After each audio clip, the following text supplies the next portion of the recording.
کریستیانو رونالدو فوتبالبازی معروف پرتغالی و بازیگری دسته ریال مادرید و لیونل مسی رقیب معروفی او از دسته بارسلونا و بازیگری ارژانتینی امسال هم برای به دست آوردن عنوان بهترین فوتبالباز جهان رقابت میکنند.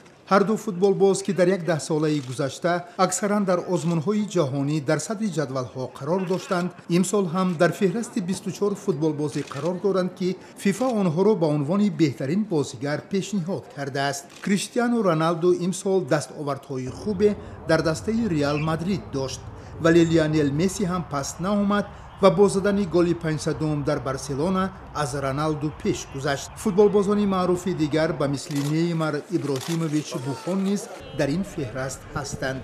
برای انتخاب بهترین فوتبالباز جهان مربیان، کاپیتان‌های دسته‌ها، مخلصان رأی می‌دهند و غالبان را روز 23 اکتبر در یک مراسم با شکوه در لندن اعلام می‌کنند.